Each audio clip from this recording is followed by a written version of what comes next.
पिछली क्लास में organic chemistry से रिलेटेड मैंने आपको 4 पॉइंट्स बता दिए थे और 5th पॉइंट्स जो एल्किल ग्रुप का था वो मैंने स्टार्ट कर दिया था। तो मैं 4 पॉइंट एक बार दोबारा बता देता हूँ कि मैंने कौन कौन से पॉइंट्स बताए थे, स्पेशल पॉइंट्स। सबसे फर्स्ट पॉइंट था केकुले थ्योरीज, जो कार्बन की टेट्रा वैलेंसी के बारे में अपने को जानकारी देते हैं। दूसरा था कि कार्बन की जो 4 वैलेंसीज है वो कौन सी ज्योमेट्री में रहती है, उसको अपन ने टेट्राहेड्रल ज्योमेट्री कहा था, जो लीबेल एंड वॉन हॉफ ने बताया था। तीसरा टॉपिक मैंने आपको बताया था types of carbon atom, carbon परमाणु के प्रकार, 1 degree 2 degree 3 degree and 4 degree, और कुछ एग्जाम्पल ले लिए थे। चौथा पॉइंट मैंने आपको हाइब्रिडाइजेशन का बताया था कि ऑर्गेनिक केमिस्ट्री में जो अपना कार्बन है उसका हाइब्रिडाइजेशन अपना एक्टिव से कैसे निकालें। और 5th पॉइंट जो मैंने कल स्टार्ट कर दिया था वो स्टार्ट दोबारा करते हैं यहाँ से। एल्किल ग्रुप, जिसको अपन आर से डिनोट करते हैं, आर से रिप्रेजेंट करते हैं। एल्किल बनते कैसे? एल्केन, अगर आप एल्केन से एक हाइड्रोजन को रिमूव कर देते हो तो उससे जो ग्रुप बनता है उसको अपन एल्किल कहते हैं। एल्केन का एक जनरल फॉर्मूला जो अपन 10th क्लास में भी साइंस की बुक में पढ़ के आते हैं, CnH2n+2। अगर उसमें से एक हाइड्रोजन कम कर दिया जाए, 2n+2 ये हाइड्रोजन है, 2n+2, उसमें से अगर मैं एक हाइड्रोजन कम कर दूं तो हाइड्रोजन का जो नंबर है यहाँ हो गया 2n+1। बस यही एल्किल का एक जनरल फॉर्मूला बन गया और इसको मैं R से भी डिनोट कर सकता हूँ। R बोलो, ये बोलो, एक ही बात है, CnH2n+1 और R एल्किल। एल्केन का एक सिंपल सा एग्जांपल है, सबसे छोटा जो उदाहरण है वो मीथेन है। और मीथेन में से अगर आप एक हाइड्रोजन हटाते हो तो CH3 बन जाता है, जिसको मेथिल कहते हैं। अगर मैं 2 कार्बन वाला एल्केन ले लूं, 2 कार्बन वाला अगर मैं एल्केन लूं तो उसमें से अगर एक हाइड्रोजन हटा लूं तो बनेगा CH3CH2, इसको एथेन कहते हैं, ये एथिल बन गया। 3 कार्बन वाला अगर मैं एल्किल, 3 कार्बन वाला अगर मैं एल्केन लूं, जिसको अपन ने प्रोपेन नाम दिया है, उसमें से अगर मैं हाइड्रोजन हटाऊं, सबसे पहले मैं यहाँ से हाइड्रोजन हटा रहा हूं तो उससे बनेगा CH3 CH2 CH2। आप अगर यहाँ से ना हटाकर इस जगह से हाइड्रोजन हटाओगे तब भी वही बनेगा CH3 CH2 CH2। बीच वाले से भी आप एक हाइड्रोजन को रिमूव कर सकते हो, हटा सकते हो, तो बनेगा ये CH3 CH CH3। जहाँ से मैंने हाइड्रोजन हटाया वहाँ पर एक मैंने वैकेंट बोर्ड खाली में जरूर रखा। ये सब एल्किल बन रहे हैं। जैसे ये मेथिल, इसको एथिल कहते हैं, ये एन प्रोपिल है और ये आइसोप्रोपिल है, इसको हम क्या नाम देते हैं? आइसोप्रोपिल। और इन एल्किल के बाद, मतलब 3 कार्बन तक के जो एल्किल हो गए, उसके बाद अब अपन 4 कार्बन के और एल्किल बनाते हैं। 4 कार्बन का पहले मुझे आपको एल्केन बताना पड़ेगा कि एल्केन कौन सा होता है। 1 कार्बन का एल्केन मेथेन है, 2 का एथेन है और 3 का प्रोपेन है। तो 4 का क्या होगा? CH3 CH2 CH2 and CH3। इसको हम नाम देते हैं ब्यूटेन। 4 कार्बन को ब्यूट कह देंगे और सिंगल बॉन्ड है इसलिए हम इसको N लगाकर पूरा नाम बना देंगे ब्यूटेन। एक ब्यूटेन और होता है, इसमें भी देखो आप नंबर ऑफ कार्बन तो 4 ही है, कार्बन तो 4 है, लेकिन इसकी स्ट्रक्चर कुछ अलग है। इसमें 4 कार्बन एक सीधी चेन में है, जबकि यहाँ पर एक अलग से CH3 और दिख रहा है। 3 कार्बन सीधे, एक अलग से CH3 हो रहा है। तो यहाँ पर भी 4 कार्बन है तो मैं इसको भी नाम तो ब्यूटेन ही दूंगा, लेकिन इनकी स्ट्रक्चर अलग अलग है इसलिए इनके नाम, जो पूरा नाम है वो कुछ अलग होगा। इसको नॉर्मल ब्यूटेन कहते हैं और इसको हम नाम दे देंगे आइसो ब्यूटेन, क्योंकि इसमें आप देखो इस ग्रुप को हम आइसो नाम देते हैं। आइसो का जो मीनिंग है, या मैं कहूँ कि आइसो कब लगता है कि किसी भी एक सिरे से जब दूसरे कार्बन पर जब एक मिथाइल ग्रुप आ जाता है, मेथिल ग्रुप आ जाता है, तो हम आइसो प्रीफिक्स लगा देते हैं। नाम हो गया इसका आइसोब्यूटेन। तो एन ब्यूटेन से सबसे पहले हम हाइड्रोजन हटाएंगे और देखते हैं कौन से ब्यूटिल बनता है। यहां से हाइड्रोजन हटाओगे सबसे पहले तो बनेगा CH3 CH2 CH2 and CH2, 4 carbon सीधे बनने लगा कि यहां से हाइड्रोजन हटाएंगे। अगर आप हाइड्रोजन यहां से ना हटाकर यहां से हटाते हो तब ये बनेगा CH3 CH2 CH2 CH2, मतलब इसी स्ट्रक्चर को मैं पलट के लिख दूंगा तो इसका नाम चेंज नहीं होगा, ये रहेगा। आप इधर से दूसरा कार्बन ये है और इधर से दूसरा कार्बन ये है, तो आप या तो इस दूसरे कार्बन से या इधर से जो दूसरा कार्बन है उससे एक हाइड्रोजन अगर आप वो रिमूव करते हो तो एक एल्किल और बन सकता है इससे, जो मैंने ये बनाया है, यहां से मैंने हाइड्रोजन हटाया है। ठीक है, तो दो अपने ये ब्यूटिल बन गए। अब इनके नाम देखेंगे।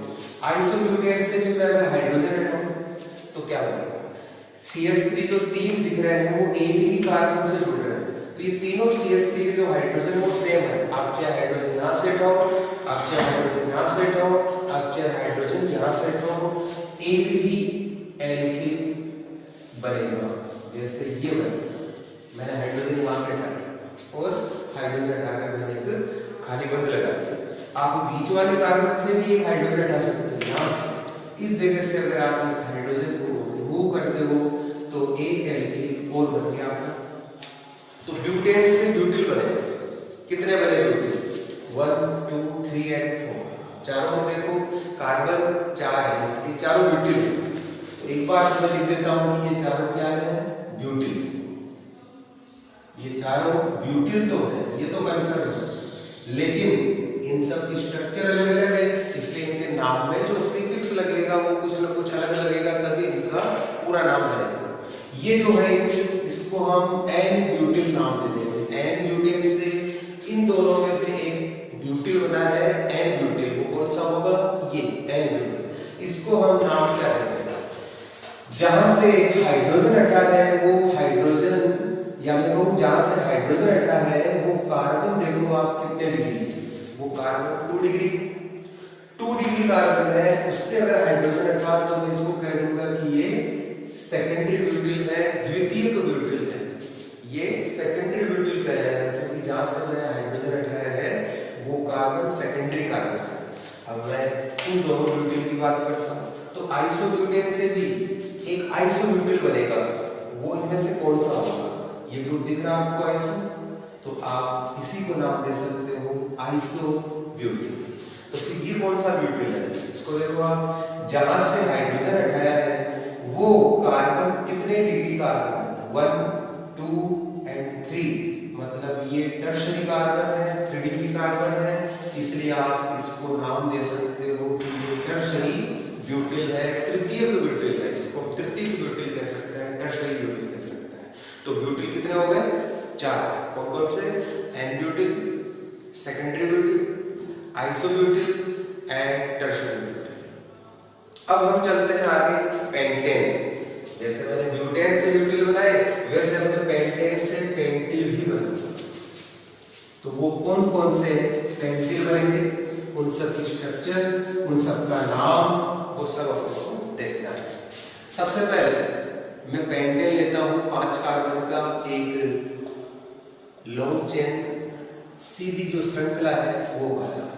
एक पेंटेन और होता है जिसमें मैंने एक मैथिल ग्रुप अलग से नीचे बनाया है। एक पेंटेन और है, इसमें भी कार्बन 5 है, लेकिन कुछ स्ट्रक्चर इनसे कुछ अलग है। तो इन तीनों के नाम देखो। सबसे पहले ये जो पेंटेन है वो है नॉर्मल एन पेंटेन, इस ग्रुप को हम आइसो नाम देते हैं। तो ये जो पेंटेन है आइसो पेंटेन, और ये neo pentane, NEO, neo pentane. तो सबसे पहले तो हम ये कहें कि पेंटेन कितने हैं? 3, एन पेंटेन, आइसो पेंटेन और नियो पेंटेन। अब मैं इन पेंटेन से बनाऊंगा पेंटिल, मतलब एक हाइड्रोजन हटाऊंगा। तो सबसे पहले मैं इस एन पेंटेन से हाइड्रोजन हटा के बताता हूं कि इससे कितने पेंटिल बनेंगे। आप देखो, अगर यहां से हाइड्रोजन हटाओगे तो एक तो पेंटिल ही बनेगा। आप हाइड्रोजन यहाँ से ना उठाकर यहाँ से उठा लो, कोई फर्क नहीं होगा। इधर से दूसरा कार्बन ये है और इधर से दूसरा कार्बन ये है, तो चाहे आप हाइड्रोजन यहाँ से उठाओ चाहे आप हाइड्रोजन यहाँ से उठाओ, ये दूसरा पेंटिल बन जाएगा। एक बिल्कुल जो सेंटर पे कार्बन है उससे भी एक हाइड्रोजन आप हटा सकते हो, तो इससे एक तीसरा पेंटिल और बनेगा। मतलब एन पेंटेन से कितने पेंटिल बनेंगे? 3 पेंटिल बनेंगे। कौन कौन से बनेंगे देखो, स्ट्रक्चर देखते हैं। सबसे पहले यहाँ से हाइड्रोजन हटाते हैं, CH3 यहाँ से लिख रहा हूँ मैं, इस जगह से एक हाइड्रोजन हटाएंगे तो CH3 CH2 CH2 CH2 and CH2। जहाँ से हाइड्रोजन हटाया वहाँ मैंने एक खालीपन जरूर लगाया। एक तो बन गया ये वाला पेंटिल। सेकंड देखो, मैं इधर से हाइड्रोजन ना हटाकर इधर से हटा लूं तब भी वही बनेगा। इधर से दूसरा कार्बन ये है और इस साइड से दूसरा कार्बन ये है, तो आप हाइड्रोजन यहाँ से हटाओ चाहे यहाँ से हटाओ, तो मैं यहाँ से हाइड्रोजन हटाकर जो पेंटिल बनेगा उसको बनाऊंगा। ये बन गया एक दूसरा पेंटिल, मैंने दूसरे इधर से दूसरा कार्बन से एक हाइड्रोजन हटा दिया। अब जो बिल्कुल सेंटर में कार्बन वहां से एक हाइड्रोजन हटा दिया, CH3 CH2 CH CH2 CH3, ये भी एक पेंटिल है। तो तीनों के नाम एक बार तो मैं 5 कार्बन इसलिए बिल्कुल पेंटिल तो लिखूंगा ही लिखूंगा, ये तीनों पेंटिल होंगे, लेकिन इन तीनों की स्ट्रक्चर अलग अलग है। सबसे पहले मैं इसका नाम बताता हूँ। नॉर्मल है क्योंकि सबसे लास्ट वाले कार्बन से हाइड्रोजन हटा है, तो ये नॉर्मल पेंटिल है, एन पेंटिल है। अब ये वाला कौन सा पेंटिल है? जहां से हाइड्रोजन हटा है वो आप देख रहे हो सेकेंडरी कार्बन है, 2 कार्बन के बीच है, तो आप इसको क्या कह सकते हो? Secondary pentyl.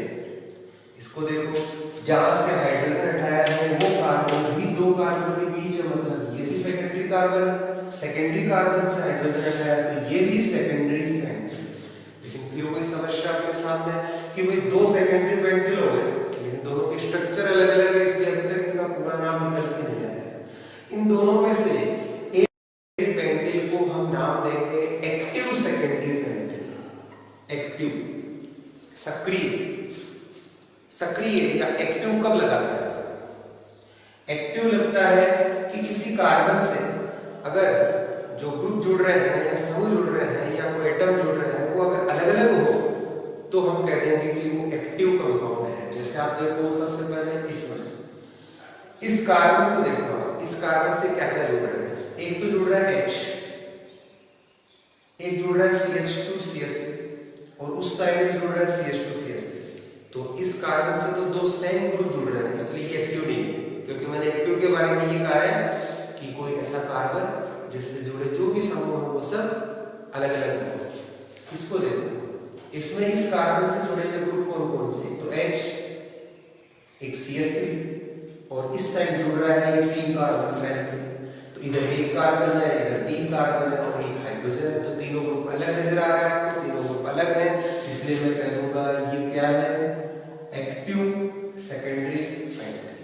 तो पेंटिल, एन पेंटेन से जो मैंने पेंटिल बनाया वो 3 हो गए, एक तो n pentyl, active secondary pentyl और ये सेकेंडरी पेंटिल है। ये एक्टिव नहीं है इसलिए मैंने एक्टिव नहीं लगाया। ये नॉर्मल है क्या? सेकेंडरी पेंटिल, इसको ऐसे बोल सकते हैं। अगर मैं यहाँ पर OH ग्रुप जोड़ देता तो बताओ इसका नेम क्या होता? इसका नेम होता सेकेंडरी पेंटिल एल्कोहल। और अगर मैं यहाँ OH जोड़ देता तो नाम क्या होता पूरा? Active secondary pentyl alcohol. और अगर मैं यहाँ इस जगह OH जोड़ देता तो क्या नाम होता? N pentyl alcohol. तो एन पेंटेन से कितने पेंटिल बने? 3। अब मैं बनाता हूं आइसोपेंटेन। आइसोपेंटेन से CH3 CH CH3 CH2 और CH3, ये आइसोपेंटेन है, 5 कार्बन, और इस ग्रुप को आइसो नाम देते हैं, तो नाम है आइसोपेंटेन। आइसोपेंटेन से मैं आपको बताऊं कि कितने पेंटिल बनते हैं, तो एक बार तो इसको देखकर आइडिया लगाते हैं देखें कितने पेंटिल बन सकते हैं, उसके बाद बनाएंगे स्ट्रक्चर। सबसे पहले मैं ये कहूंगा हाइड्रोजन यहाँ से उठा लें इस जगह से, तो एक तो ये पेंटिल बनेगा जहां से हाइड्रोजन इससे इस कार्बन से हटेगा। दूसरा, आप सेकंड जो कार्बन है उससे हाइड्रोजन हटाएंगे, अगर यहाँ से हाइड्रोजन हटाओगे तब भी एक नया पेंटिल बन जाएगा।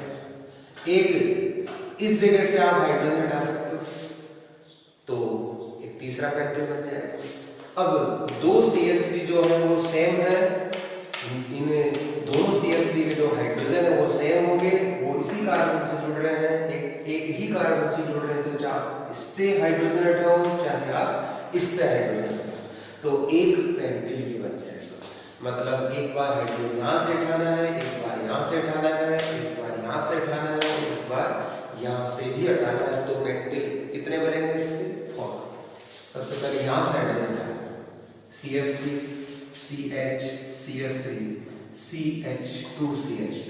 सेकेंड यहाँ से इससे हाइड्रोजन हटाओ तो CH3 CH CH3 CH CH3, जहाँ से हाइड्रोजन हटाया वहाँ पर मैंने एक ब्रैकेट बोर्ड लगाया। यहाँ से हाइड्रोजन हटाओ CH3 C CH3 CH2 और CH3, और फोर्थ में यहाँ बना देता हूँ। इन दोनों में से किसी एक कार्बन से हाइड्रोजन हटा लो, यहाँ से हाइड्रोजन हटा लो तो इस जगह से अगर हाइड्रोजन हटेगा तो CH2 बचेगा और एक मैंने ब्रैकेट बोर्ड लगा दिया। आगे जैसा है वैसा लिख दिया CH CH3 CH2 CH3, तो ये पेंटिल बन गए 4। ये वाले आइसोपेंटेन से जो पेंटिल बने वो 4 है। इन सबको एक बार मैं नाम दे देता हूँ कि ये पेंटिल तो है, ये चारों पेंटिल तो है ही, ये लो। लेकिन ये स्ट्रक्चर में अलग अलग है इसलिए इनका पूरा नाम बताना पड़ेगा। आइसोपेंटेन से इनमें से एक कन्फर्म आइसोपेंटिल होगा, ये दिख रहा है आइसो, इस ग्रुप को अपन आइसो नाम देते हैं इसलिए मैंने वर्ड लगा दिया आइसो, नाम हो गया इसका आइसोपेंटिल। आपको इसमें भी तो दिख रहा है आइसो, तो इसमें भी दिख रहा है आइसो, तो यहाँ पर भी है, इसको भी मैं नाम दे देता हूँ आइसोपेंटिल। अब वही बात, वो प्रॉब्लम कि दोनों की स्ट्रक्चर अलग अलग है लेकिन नाम अभी तक इनका सेम नजर आ रहा है आइसोपेंटिल, इसका भी आइसोपेंटिल, तो पूरा नाम बोलना पड़ेगा। तो इनका पूरा नाम क्या होगा? वही एक्टिव देखते हैं, लेकिन इनमें से कौन सा है? आप सबसे पहले इसी को देख लो, इस कार्बन से जो आसपास में ग्रुप जुड़ रहे हैं उनको देखो, अगर अलग अलग जुड़ेंगे तो मैं कह दूंगा यही एक्टिव है। तो इस कार्बन से जुड़े हुए ग्रुप देखो, एक तो H है, एक CH3 है, एक ये वाला 3 कार्बन का एल्किल दिख रहा है, ये तो तीनों ग्रुप अलग अलग है, इसलिए मैं कह दूंगा यही क्या होगा? एक्टिव, ये होगा एक्टिव आइसोपेंटिल। ये है आइसोपेंटिल, इसको आइसोपेंटिल कहेंगे, ये एक्टिव आइसोपेंटिल है। इसको देखो, जहां से हाइड्रोजन हटाया था वहां एक खाली बन तो नहीं। यहां से इस कार्बन को देखोगे तो वो 3 डिग्री है, मतलब तृतीयक कार्बन है, टर्शरी कार्बन है, जहां से हाइड्रोजन हटाया, तो मैं इसको कह सकता हूं टर्शरी पेंटिल। अब इसकी बात करते हैं, ये कौन सा पेंटिल है? आप इस कार्बन को देखो, इस कार्बन से जुड़े हुए जो ग्रुप हैं वो कैसे हैं? अगर अलग अलग हैं तो मैं कह दूंगा ये भी एक्टिव है, वर्ड हटा दूंगा इसको एक्टिव को। देखते हैं, देखें इस कार्बन से जुड़ा हुआ एक तो H है, एक CH3, एक CH2 CH3 है और एक CH2 है, तो चारों ग्रुप अलग अलग है, इसलिए मैं कह दूंगा यहाँ एक्टिव लगा दो। तो कितने आइसोपेंटेन से कितने पेंटिल बन गए? 4। और कौन से? आइसोपेंटिल, एक्टिव आइसोपेंटिल, टर्शरी पेंटिल और एक्टिव पेंटिल। ठीक है,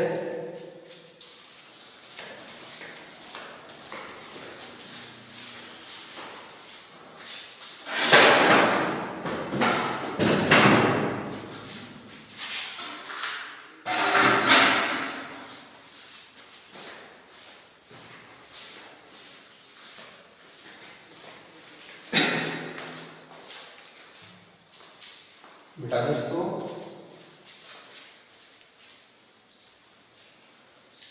एन पेंटेन से मैंने 3 पेंटिल बनाए, आइसोपेंटेन से मैंने 4 पेंटिल बनाए, एक पेंटेन मैंने और बताया था नियोपेंटेन, ये नियोपेंटेन है, और नियोपेंटेन से मैं अब हाइड्रोजन हटा रहा हूं। तो आप इन चारों CH3 में से किसी भी कार्बन से एक हाइड्रोजन हटा लो तो वो एक जो पेंटिल बनेगा उसका नाम क्या होगा वो देखते हैं। तो मैं यहां से इस कार्बन से एक हाइड्रोजन हटा देता हूँ, इससे चाहे इससे चाहे इससे चाहे इससे, कोई फर्क नहीं पड़ता। तो मैंने यहाँ से हाइड्रोजन हटा दिया, CH2 लगा दिया। इस पेंटेन का नाम क्या होगा? नियोपेंटेन। तो नियोपेंटेन से कितने पेंटेन बने? केवल एक ही पेंटेन बनेगा और उसका नाम क्या होगा? नियोपेंटेन।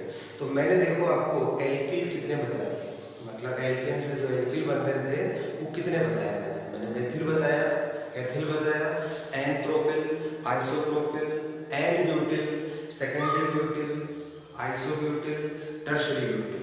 इसके बाद मैंने पेंटेन ले लिया।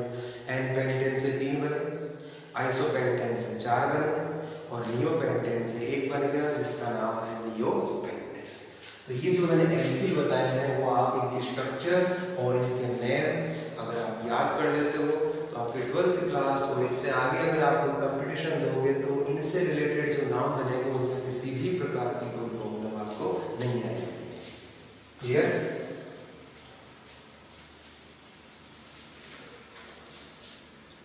पांच पॉइंट मैंने बताया। अब बात करते हैं पॉइंट नंबर 6, छठा पॉइंट, सम फंक्शनल ग्रुप।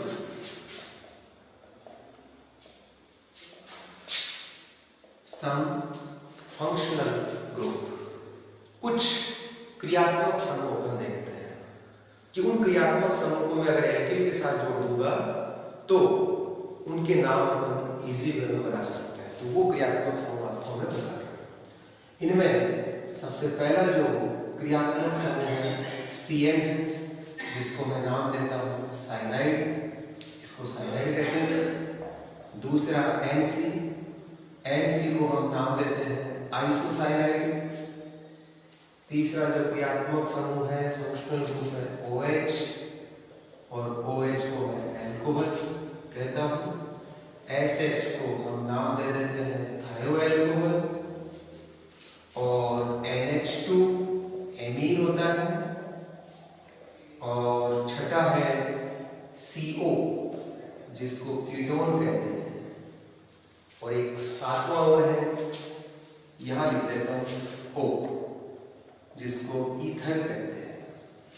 एक बार मैं इस कीटोन के बारे में कुछ जानकारी दूं कि कीटोन CO ग्रुप दिख रहा है, कार्बोनिल ग्रुप कहते हैं इसको अपन। इस CO ग्रुप में जो C है वो 2 कार्बनों के बीच होगा तभी ये कीटोन कहलाएगा, वरना कीटोन नहीं होगा। जैसे मैं कहूं कि बताओ क्या ये कीटोन है? नहीं है, क्योंकि इधर Cl जुड़ गया। चलो मान लो इधर तो कार्बन जोड़ देंगे, इधर तो Cl जुड़ गया ना। मैंने कहा कि दोनों ओर अगर कार्बन हो तब इसको कीटोन कहेंगे, वरना नहीं कहेंगे। तो ये कीटोन नहीं होगा। ऐसे ही ईथर की बात करते हैं। ईथर में भी यही बात है कि ये जो 2 बंदे दिख रहे हैं इधर और इधर, अगर आप कार्बन जोड़ोगे तभी ये ईथर बनेगा। मतलब आप कार्बन वाले कोई ग्रुप जोड़ो तब ये ईथर कहलाएगा, वरना इसको भी हम ईथर नहीं कहेंगे। ये लो अभी मैं इनको हटा देता हूं। तो ये मैंने जो 7 फंक्शनल ग्रुप बताए हैं उनसे रिलेटेड जो स्ट्रक्चर आएंगे, कुछ एग्जाम्पल आएंगे, उनके अपन नाम लिखेंगे। क्लियर?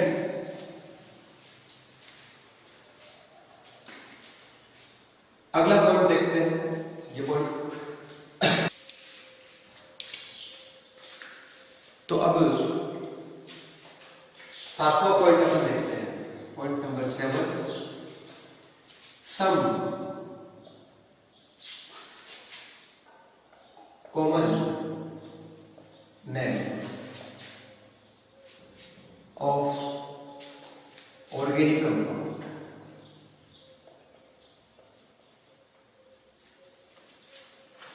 कुछ जो अपने क्रिया है यौगिक हैं ऑर्गेनिक, मतलब कार्बनिक यौगिक हैं, उनके रूप नाम अपन कैसे लिखें। जो मैंने एल्किल बताए हैं और जो मैंने क्रियात्मक समूह बताए उनको बस जोड़ना है। जैसे मैंने ये एल्किल बताया था CH3 मेथिल, और अब मैं यहाँ पर एक फंक्शनल ग्रुप जो मैंने अभी आपको बताया है CN साइनाइड है, इन दोनों को जोड़कर मुझे नाम बताना है। तो CH3 को मैं नाम दूंगा मेथिल और CN को मैंने नाम दिया था साइनाइड, तो नाम हो गया मेथिल साइनाइड। सेकंड देखते हैं CH3 CH2Cl, इस ग्रुप को अपन एथिल कह देते हैं। और CN जुड़ रहा है, इसलिए मैं इसको साइनाइड कह देता हूँ। नाम हो गया एथिल साइनाइड। एक और देखते हैं, CH3CH2CH2 और CN। यहाँ पर कार्बन तो टोटल 4 है, लेकिन आप देखो CN को वही साइनाइड कहते हैं, और ये एल्किल कौन सा है? N-प्रोपिल। N-प्रोपिल साइनाइड। अगर मैं एक एग्जांपल और ले लूं इसी का, तो ये भी एल्किल कौन सा है? प्रोपिल है, लेकिन कौन सा? आइसोप्रोपिल, और साइनाइड है, तो नाम हो गया आइसोप्रोपिल साइनाइड। और आप ऐसे ब्यूटिल के बना सकते हो, पेंटिल के बना सकते हो, खूब सारे एग्जाम्पल बन सकते हैं। तो साइनाइड के मैंने कुछ एग्जाम्पल बताया। अगला एग्जाम्पल देखते हैं। यहाँ मैं साइनाइड की जगह जोड़ देता हूँ आइसोसाइनाइड। तो इन सब के जो नेम है वो भी कुछ चेंज हो जाएंगे। साइनाइड की जगह आइसोसाइनाइड लगा दो, नाम हो गया methyl isocyanide, ethyl isocyanide, n propyl isocyanide और आइसोप्रोपिल आइसोसाइनाइड। यहाँ अब आप साइनाइड की जगह क्या लगा दोगे? आइसोसाइनाइड। तो ये बन जाएंगे 5, 6, 7 और 8 और बन सकते हैं ऐसे। अगला एग्जाम्पल मैं एल्कोहल का लेता हूँ। मैंने यहाँ OH जोड़ दिया, तो अगर आप OH जोड़ोगे तो एल्किल के नाम के बाद एल्कोहल बोल देना, तो उनके रूप नाम बन जाएंगे सर। नाम हो गया इसका मेथिल एल्कोहल। ये हो गया एथिल एल्कोहल। ये हो गया N-प्रोपिल एल्कोहल। ये हो गया isopropyl alcohol. Methyl alcohol, ethyl alcohol, n propyl alcohol, isopropyl alcohol. ये एग्जाम्पल हो गए टोटल 9, 10, 11 और 12। आगे देखते हैं 13वां एग्जाम्पल, CH3CH2CH2CH2OH। 4 कार्बन वाला एल्किल है, ब्यूटिल। कौन सा ब्यूटिल है? N। इसका नाम हो गया N-ब्यूटिल एल्कोहल। अगला एग्जाम्पल देखें। इस एल्किल को मैंने क्या नाम दिया था? 4 कार्बन वाले का ब्यूटिल है, लेकिन ये सेकेंडरी ब्यूटिल था। यहाँ मैंने OH छोड़ दिया, तो नाम हो गया इसका सेकेंडरी ब्यूटिल एल्कोहल। ये सेकेंडरी ब्यूटिल एल्कोहल। अगला एग्जाम्पल देखें अपन, CH3CH और CH2। इसको मैंने नाम दिया था आइसोब्यूटिल, और OH जोड़ दूं तो नाम हो गया आइसोब्यूटिल एल्कोहल। और एक एग्जाम्पल और देखें इसी का, ब्यूटिल का ही। एक जो ब्यूटिल बच गया वो लिख रहा हूँ, इसको मैंने टर्शरी ब्यूटिल कहा था। यहाँ OH जोड़ दोगे तो नाम हो जाएगा इसका टर्शरी ब्यूटिल एल्कोहल। ऐसे आप पेंटिल के एल्कोहल बना सकते हो। एग्जाम्पल हो गए अपने टोटल 16। 17वां एग्जाम्पल देखते हैं अपन, CH3 एक कार्बन से जुड़ रहे हैं और आगे CH2 लगा दिया। 5 कार्बन है, 5 कार्बन को मैं नाम दूंगा पेंटेन, और पेंटेन नियोपेंटेन से बना हुआ एल्किल है, नियोपेंटेन। और आगे OH जोड़ दूं तो नाम हो गया इसका नियोपेंटिल एल्कोहल। नियोपेंटिल एल्कोहल। तो एल्कोहल के बाद अगला एग्जांपल देखते हैं अपन थायो एल्कोहल।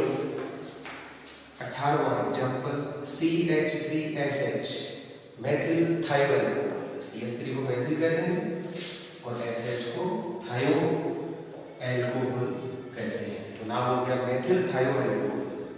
अगला एग्जांपल देखें CH3CH2SH एथिल थायो एल्कोहल। ये एथिल और SH को हम नाम देते हैं थायो एल्कोहल। ये एथिल थायो एल्कोहल। एग्जांपल नंबर 20, 20वां अपन एग्जांपल और देखते हैं एमीन का। 20वां एग्जांपल एमीन का लेते हैं। तो मैंने एमीन NH2 ले लिया और एल्किल से जोड़ दिया। सबसे छोटा एल्किल सबसे पहले मेथिल जोड़ता हूं, तो नाम हो गया मेथिल एमीन। Methyl amine. 21वां एग्जांपल 2 कार्बन वाला एल्किल लेवल कर देखते हैं। एथिल एमीन, इसका नाम हो गया एथिल एमीन। और देखें अपन 22 का एग्जाम्पल, आप इस एमीन का भी नाम बता सकते हो। जैसे मैंने ये एमीन ले लिया जिसमें कार्बन 4 है, 4 कार्बन का होता है एल्किल ब्यूटिल। तो ये ब्यूटिल है, कौन सा ब्यूटिल है ये? इस NH2 को हटा के देख लो, ये ब्यूटिल कौन सा है? क्या ये एन ब्यूटिल है? क्या ये आइसोब्यूटिल है? या ये सेकेंडरी ब्यूटिल है? या फिर मैं कहूँ कि टर्शरी ब्यूटिल है? बिल्कुल ये टर्शरी ब्यूटिल है, क्योंकि जहाँ से आपने हाइड्रोजन हटाया उस कार्बन को देखो, वो 3 डिग्री कार्बन है, वो टर्शरी कार्बन है। और इस पर अगर मैं NH2 लगा दूंगा तो नाम हो जाएगा इसका टर्शरी ब्यूटिल एमीन। नाम हो गया इसका टर्शरी ब्यूटिल एमीन। तो एमीन के एग्जाम्पल बताने के बाद अगला एग्जाम्पल और लेते हैं अपन।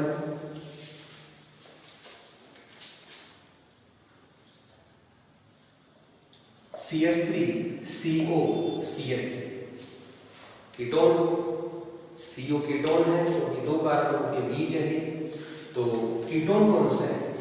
इधर और इधर जो एल्किल जुड़ रहे हैं वो इक्वल है, सेम है, दोनों मेथिल है। इसलिए आप 2 अगर समान समूह हो तो उसके डाई लगा सकते हो। नाम हो गया इसका डाई मेथिल कीटोन। और इसका एक पॉपुलर नेम, इसका एक प्रचलित नाम है एसीटोन। ये नेल पॉलिश रिमूवर है, इसमें जो स्मेल आती है वो नेल पॉलिश रिमूवर जैसी है। ये खुद नेल पॉलिश रिमूवर ही है, इसीलिए इसको नेल पॉलिश रिमूवर जैसी स्मेल वाला लिक्विड बोल सकते हैं। कलरलेस लिक्विड होता है एसीटोन। एसीटोन नाम कैसे पड़ा इसका? क्योंकि इसको एसिडिक एसिड से सबसे पहले प्राप्त किया गया था, सबसे पहले इसको एसिडिक एसिड से बनाया गया था, इसलिए नाम पड़ गया इसका एसीटोन। और देखिए ये कीटोन, आप देखो इस कीटोन में इधर और इधर जो जुड़े हुए एल्किल हैं वो अलग अलग हैं। इधर जुड़ रहा है मेथिल और इस साइड जुड़ रहा है एथिल, तो दोनों अलग अलग हैं। तो अब इनका नाम कैसे लिखें? अल्फाबेटिकली देखो कि ए और एम, इन दोनों में से पहले कौन आता है? ई पहले आता है, तो एथिल पहले लिखो, उसके बाद आप लिखोगे मेथिल और फिर लास्ट में कह दोगे कीटोन। तो इसका नाम है एथिल मेथिल कीटोन। मैं कुछ ईथर के भी एग्जाम्पल ले लेता हूँ। ये क्लियर हो गया? कीटोन 2 प्रकार के हो गए, एक बार दोबारा सुन लो। कीटोन 2 प्रकार के हो गए। एक ऐसा कीटोन है जिसमें दोनों और सेम ग्रुप जुड़ रहे हैं, और एक ऐसा कीटोन है जिसमें अलग अलग ग्रुप जुड़ रहे हैं। अगर सेम ग्रुप जुड़े हुए हो तो मैं इसको कह सकता हूँ कि ये सिंपल है, ये सरल कीटोन है।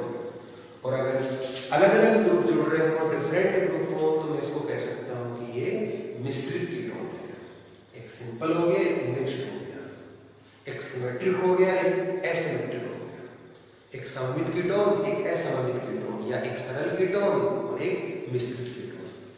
क्लियर? अब मैं ईथर का एग्जाम्पल और ले लेता हूँ। ये ईथर भी वही 2 प्रकार के, 2 टाइप के ईथर हो गए। सेम ग्रुप जुड़ रहे हैं तो सरल ईथर, और अलग अलग है तो इसको मिश्रित ईथर कह सकते हैं, मिक्स्ड ईथर कह सकते हैं। बस मुझे यहाँ पर कीटोन की जगह क्या लगाना पड़ेगा? ईथर। ये लो, ये इनके नाम होगा। इसका नाम हो गया डाईमेथिल ईथर और इसका नाम हो गया एथिल मेथिल ईथर।